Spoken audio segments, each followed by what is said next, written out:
In this part of the lecture, I want to talk about different types of trauma that can happen to the brain suddenly. So these are the acute brain disorders.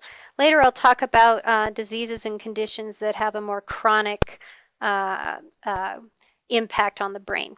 So before I get started talking about all of these different types of acute brain disorders, one of the things that I want to remind everybody about is that the brain is surrounded by this leather-like thick three-layer covering called the meninges, and that there are also present in between some of the layers of the meninges these things called sinuses, like the superior sagittal sinus, filled with fluid, and that there are also these lateral ventricles, the third ventricle inferior to that and the fourth ventricle inferior to that, which are filled with cerebrospinal fluid. And I want you to remember the importance of cerebrospinal fluid to help maintain buoyancy of the brain. Without the cerebrospinal fluid, we wouldn't have as much protection for the brain. And also the brain structures inferior, such as the cerebellum here, would literally be crushed by the weight of the superior neuronal cells if it weren't for that cerebrospinal fluid kind of allowing the brain to float within the skull. So I want to talk a little bit about a condition called cerebral edema. And cerebral edema is a condition wherein I get an accumulation of fluid in the parenchyma of the brain. And I want to be very deliberate about making sure you know what I mean when I say parenchyma. Remember, parenchyma means the functional tissue of an organ as opposed to the stroma, which is usually the protective outer covering of an organ. If I get fluid accumulation in the parenchyma, in other words, among the neurons, among the glial cells, that is cerebral edema. Now, that's a different kind of condition than hydrocephalus. Hydrocephalus occurs when I get an accumulation of fluid in those ventricles I mentioned, in the two lateral ventricles, in the third and the fourth ventricle, and that usually happens because of some sort of problem with the flow of the cerebrospinal fluid. Remember, cerebrospinal fluid is made in those ventricles, and then it circulates along a very specific pathway around the brain and gets reabsorbed. So if I either have impaired flow, a blockage in the flow, or impaired reabsorption of that cerebrospinal fluid, I can start to get an accumulation of that fluid in those ventricles, such as we see in this picture up here. And here you can see the lateral ventricles are much distended. They're far, far larger than they should be. This is what they look like in traditional size down here. Of course, when I start accumulating lots of fluid in the brain, remember the brain is housed inside this rigid structure called your cranium or skull. That skull has no ability to expand, to give, to stretch at all. So if an increase of fluid occurs in the ventricles, that is necessarily going to start to put increased pressure on the neuronal tissue, and that can lead to permanent damage to the nervous tissue. Now, if we go back now and look at cerebral edema, that condition wherein the fluid accumulation is not in the ventricles, but rather in the parenchyma itself, that's what we're looking at in this picture down here, there are two main ways in which I can develop this kind of condition. I can either have what's called cytotoxic cerebral edema, or I can have vasogenic cerebral edema. Now, vasogenic cerebral edema occurs when there's some sort of disruption of the blood-brain barrier. And as a result, let's say a blood vessel gets torn or whatever, or you get increased capillary permeability, and fluid begins to leak into the brain tissue. Now, this can happen locally if one little blood vessel is damaged, or if you have multiple blood vessels damaged, you can have generalized vasogenic edema. Cytotoxic edema is a type of edema that occurs a type of fluid accumulation that occurs secondary to some other type of problem. And usually that other problem that happened first is the neurons or the glial cells are damaged because of, say, hypoxia, low oxygen levels, or ischemia, or maybe they've been damaged by some sort of toxin. And as a result, those neuronal cells and glial cells become damaged. Now, you remember, go way back to the beginning of the semester when we talked about cellular injury.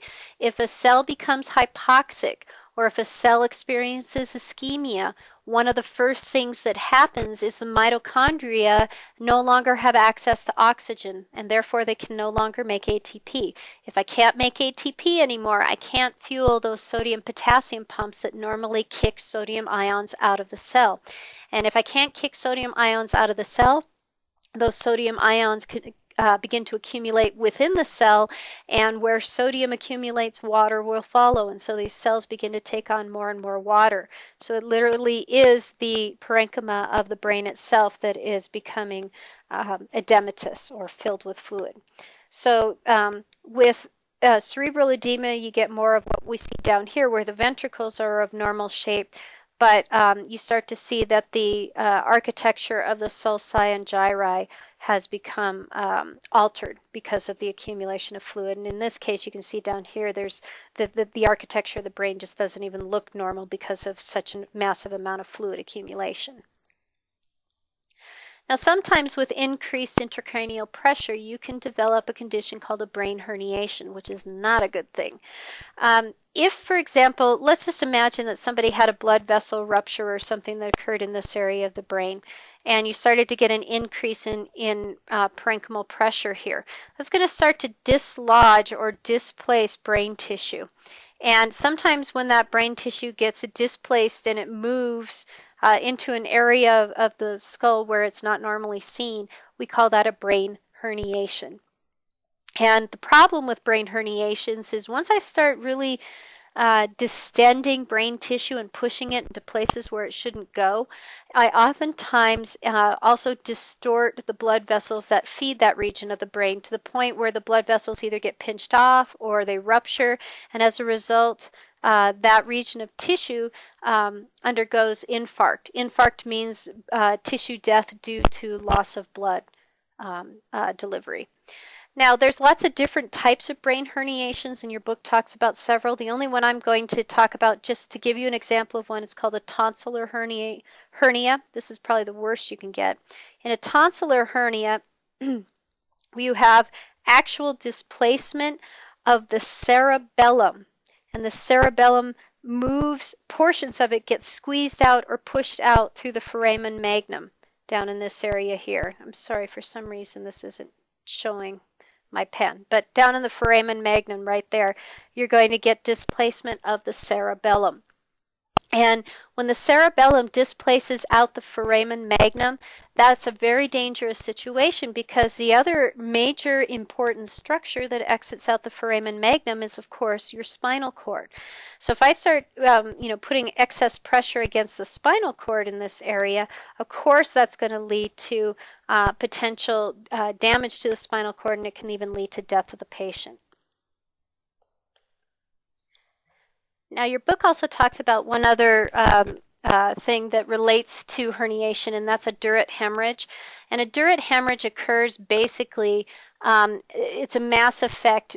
In other words, if I have enough pressure buildup in the brain that I actually get displacement of the pons and sometimes the midbrain, but usually it's the pons, that can actually displace downwards the pons, and as a result, of course, when you displace, you're going to start to get ripping of blood vessels, and that can lead to a Durrett hemorrhage, which is what you see in this picture. Whoops, this picture right here. Now, the next thing I'm going to talk about is a type of acute brain injury that you're probably more familiar with, and that is cerebrovascular accidents, or what are called strokes. And a stroke occurs when you have any kind of discontinuation of blood flow to a region of the brain. So that can happen because of a blockage. You get some sort of occlusion of a blood vessel, or it can happen because a blood vessel ruptures, or as you'll see when I talk about on the next slide, sometimes it can happen because there's a systemic problem with blood circulation in the first place, and I'll get to that in a minute. But let's talk about the blockage and rupture avenues. It's possible in some instances for you to either have the formation of a blood clot in a blood vessel in the brain, or for a blood clot from somewhere else in the body to dislodge, travel to the brain, and then get stuck in a blood vessel. That would be an embolic occlusion versus a thrombotic occlusion. In either of these cases, because it's a just one little blood vessel in the brain that's impacted, you're going to get localized ischemia and tissue damage. You're not going to get brain-wide damage. On the other hand, with if a blood vessel actually ruptures, that of course is going to lead to hemorrhaging. And when I have hemorrhaging occur, if blood leaks into enough of a large region of the brain, the subsequent inflammatory response that results can end up damaging cells that weren't even necessarily dependent on that blood vessel. So you can get direct tissue damage from the hemorrhage itself, and then of course you're going to get secondary ischemic injury to the cells that had been nourished by that blood vessel that had ruptured. Now, I told you that there's another way in which I can get ischemia, and that is and it can impact the brain as a whole, and that is if I have some sort of circulatory problem. So this is called global cerebral ischemia, and it usually occurs when systolic pressure in a patient drops below 50 millimeters of mercury. In other words, for whatever reason, blood pressure is so low, there is just not sufficient blood pressure to nourish the brain as a whole organ. So all the cells in the brain become impacted. Some examples of cases where systolic can drop below 50 millimeters of mercury are things like if somebody goes into cardiac arrest, for sure, you're going to have a major drop in blood pressure. Sometimes people go into hypovolemic shock, like let's say they have systemic wide vasodilation due to anaphylaxis. Now they literally do not have sufficient amounts of blood volume to fill their blood vessels, and they go into hypovolemic shock. Sometimes people can have severe hypotension because of medications or because of diseases. Maybe they're bleeding out from a severe gunshot wound or something. Those are all examples where I could get global cerebral ischemia as a result. Now, the outcomes of global cerebral ischemia, they can vary widely, from very mild, like let's say somebody's heart stops, but immediately a defibrillator is used and the heart is immediately restarted again and it's beating again like it should. Well, then you're probably just going to have a patient experience transient confusion and no permanent damage to neurons, and they make a full and complete recovery as soon as the heart starts beating again. On the other end of the spectrum, let's say somebody they've got severe heart damage from a very severe heart attack, and their heart is just not pumping sufficiently anymore. That can lead to, the longer we go without oxygen to the brain, of course, the more likely neuronal death can occur, and people can even slip into a comatose or vegetative state on the severe end of the spectrum. Now compare global cerebral ischemia with focal cerebral ischemia. And this is kind of what I was talking about before, where I said, well, you can have a blood vessel rupture or you can have some sort of an occlusion occur that impacts just one local little region of the brain.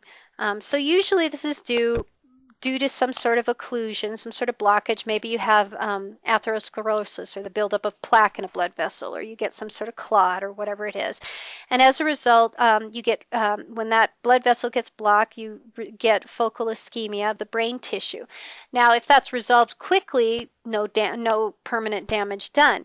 But if that blockage persists for an extended period of time, that tissue that has been starved of blood and oxygen will undergo infarction. And infarction means necrosis of tissue due to ischemia. Okay, it's necrosis of tissue specifically due to ischemia or lack of blood flow. Now, if we look at the brain is a lot like the heart in that it has lots of collateral blood flow. You remember when you learned about the heart that there are lots of anastomoses or collateral blood vessels that feed regions of the heart tissue, so that if one blood vessel becomes blocked, there's very often an alternate pathway for blood delivery so that we can continue to have the heart muscle receive oxygen and it can do its job. The same is true of the brain. Probably the biggest collateral blood flow structure is the circle of Willis. And you'll remember the circle of Willis is this ring of blood vessels that sits on the inferior side of the brain. We're looking at the underside of the brain here. And it's a circle of blood vessels that allow for alternate routes by which I can deliver oxygen to various tissues of the brain.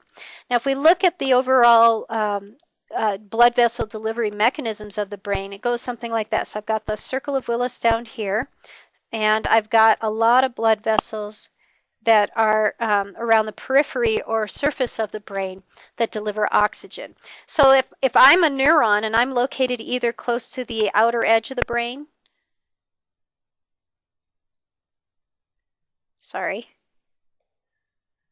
or if I'm a neuron and I'm located very close to that circle of Willis, there's a good chance that I will not experience any kind of ischemia, because there's collateral blood flow options for me to receive blood.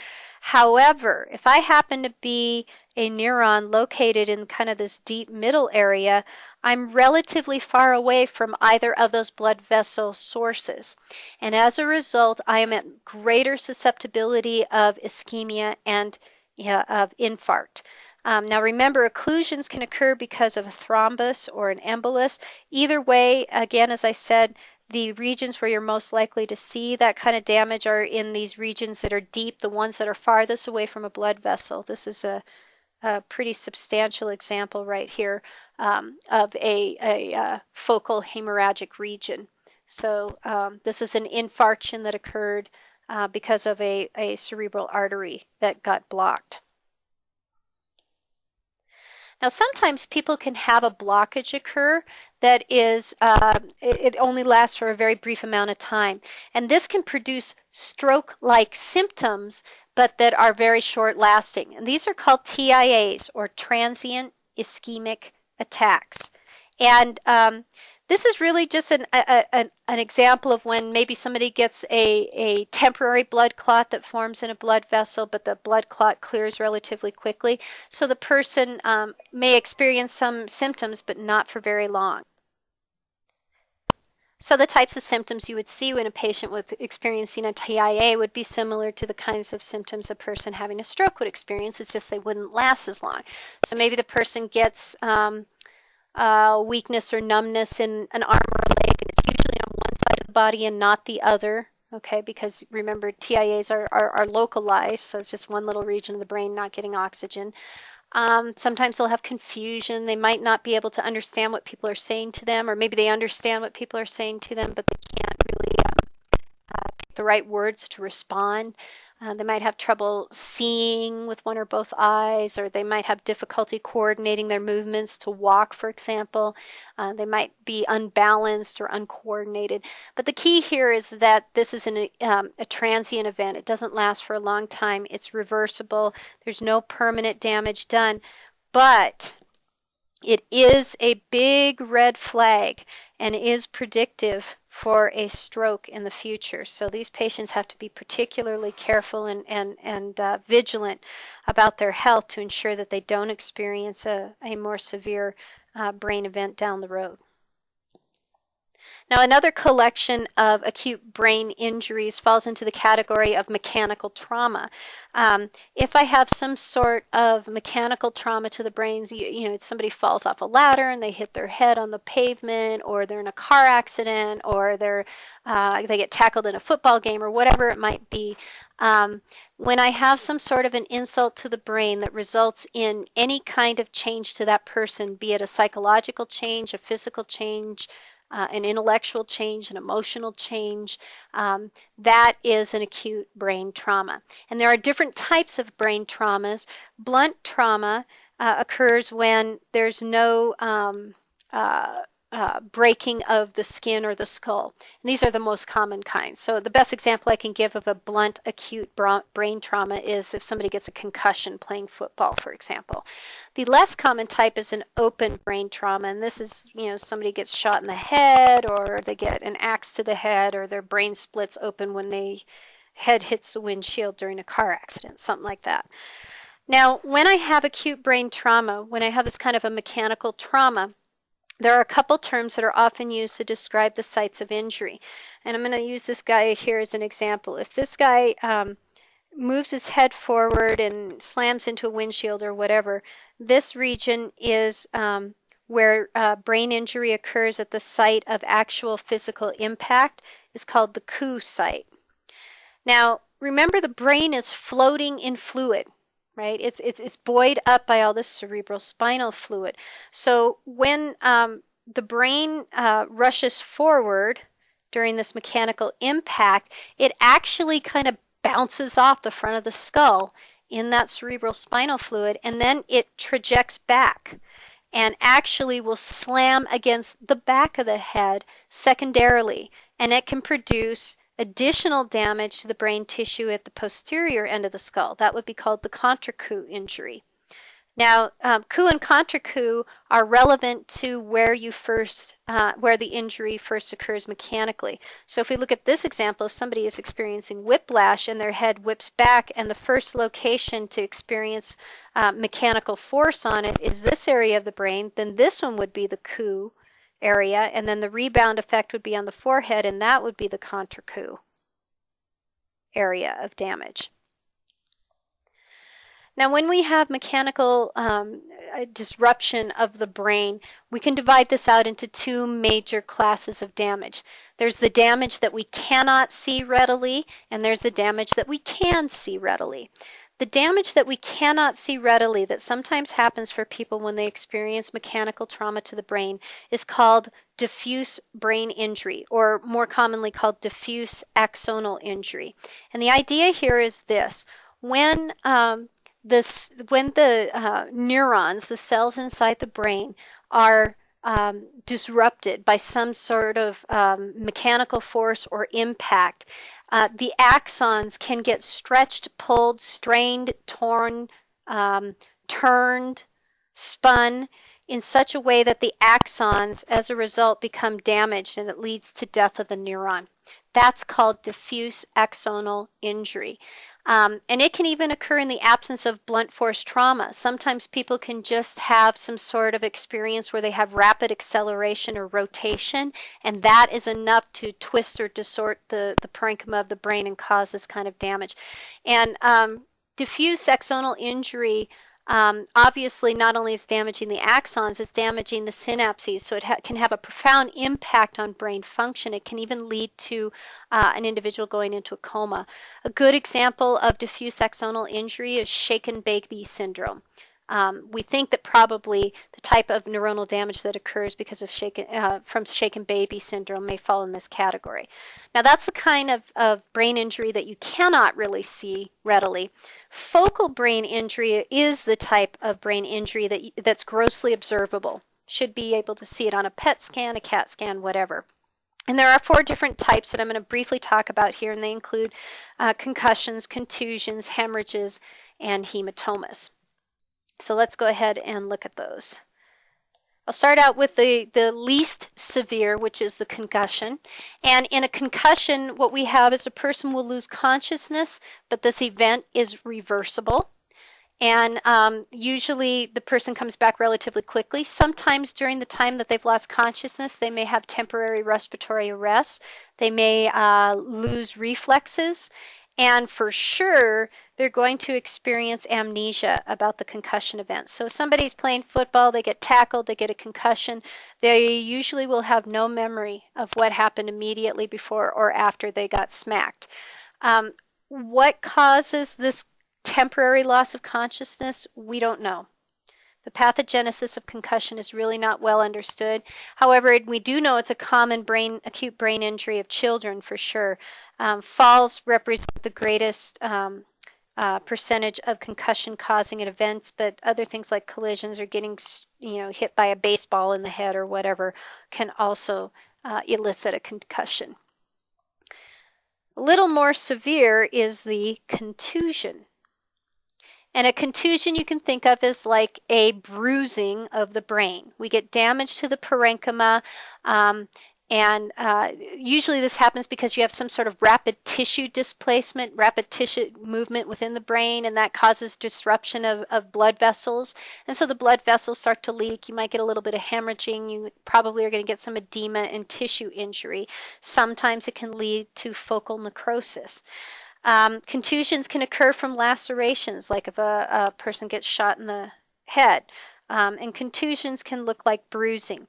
In this picture here, you can see both these temporal lobes have focal areas of contusion where you can see there's been focal or localized hemorrhaging and accumulation of blood in those areas. Now compare that with a hematoma. In a hematoma, this is when I have a accumulation of blood in an area, a large accumulation of blood, not just tiny little amounts like we saw in the previous picture, but literally a pool or lake of blood accumulating in a region. And there are different types of hematomas. 3 types I'm going to mention, and 2 of the 3 are the ones I'm most interested in, are epidural and subdural. You remembered that the brain is covered by the meninges, and the dura mater is the outermost portion of the meninges. Sometimes I can get an accumulation of blood between the skull and the dura mater. So here's my accumulation of blood. That happens, I have what's called an epidural hematoma. And this often occurs because of rupture of an artery. There are a number of arteries that line that are found just inside the skull here, such as the middle meningeal artery. And when if somebody gets like a skull fracture from a car accident or whatever, it can oftentimes cause rupture of one of those arteries, and that causes the rapid accumulation of blood into this epidural space. Now remember, blood arteries have a relatively high blood pressure, and so and blood moves through them relatively rapidly. So the accumulation of blood and the resultant potential damage of the underlying parenchyma of the brain is pretty rapid. It can happen in a manner of, a couple to several hours. Pretty rapid onset of damage to brain tissue. Now compare that with a subdural hematoma. In a subdural hematoma, the accumulation of blood happens between the meninges, here's the meninges, and the brain itself. So we get the accumulation of blood in this subdural space below meninges, but above the brain tissue.